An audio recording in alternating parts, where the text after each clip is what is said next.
और चलिए उत्तर प्रदेश का रुख कर रहे हैं, जहां सिद्ध श्री दरियानाथ मंदिर में आयोजन हुआ है शंखा ढाल एवं भंडारा कार्यक्रम का, जहां मुख्यमंत्री योगी आदित्यनाथ पहुंचे हैं। आगरा से तस्वीरें सीएम संबोधित करें।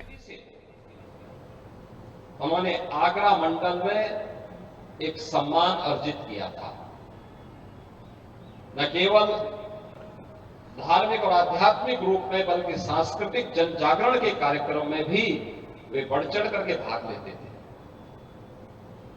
लगातार उनकी इन सभी कार्यक्रमों में रुचि रहा करती थी।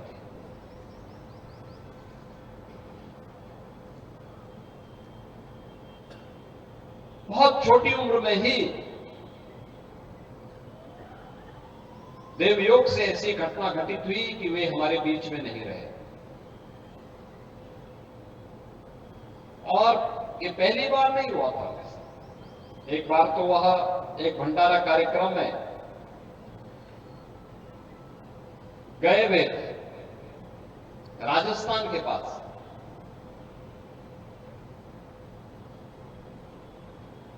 और उनकी गाड़ी आ रही थी, पीछे उनका वाहन पीछे से आ रहा था, मेरा वाहन आगे जा चुका था। मैं जब एक स्थान पर मैं इंतजार कर रहा था उनका, तब तक पीछे से मुझे एक सज्जन ने जानकारी दी कि पीछे एक गाड़ी पलट गई है।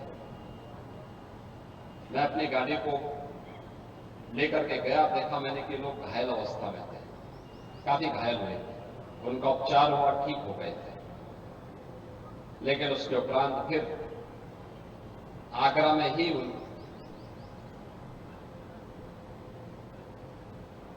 अन्य कारणों से वह अपने भौतिक शरीर के साथ नहीं रह पाए। आज उनका यह वार्षिक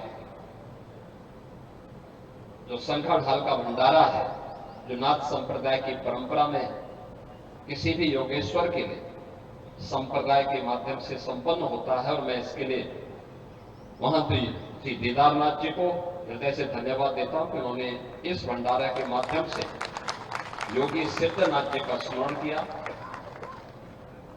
उनको श्रद्धांजलि दी है।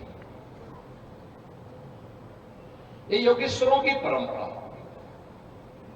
देश के अंदर लोक कल्याण का माध्यम बनी है, पूरे देश के अंदर। और देश के अंदर ही नहीं है, दुनिया के अंदर भी आप जाके देखेंगे, कम से कम बृहत्तर भारत में तो आपको देखने को मिलेगा। नेपाल में आप चले जाइए, तिब्बत की परंपरा में आप चले जाइए, भूटान की परंपरा में आप चले जाइए,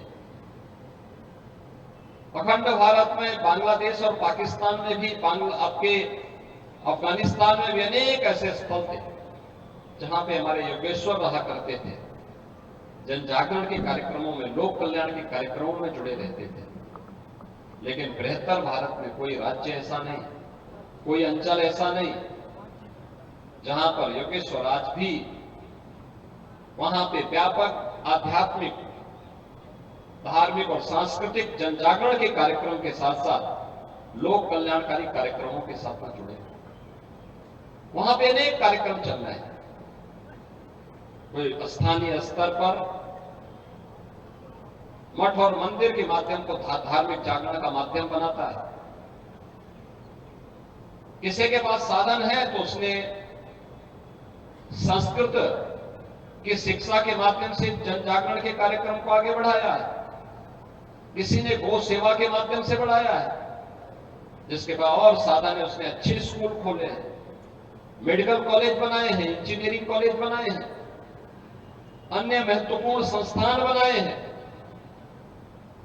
समाज का एक बड़ा तबका उनके साथ जुड़ता है, आगे बढ़ता है, जन विश्वास का प्रतीक बनता है। हम योगेश्वरों को यही सब करना भी चाहिए। धर्म का हेतु भी यही है, सांसारिक उत्कर्ष के लिए कार्य करना, विरासत और विकास को जोड़ने की एक सेतु के रूप में संतों को आगे बढ़ना चाहिए, जोड़ सके समाज को, उसके कल्याण का मार्ग प्रशस्त करना। तो लौकिक और पारलौकिक दोनों स्तर पर, लौकिक जगत के लिए उसको विरासत के साथ जोड़ना, पारलौकिक जगत के लिए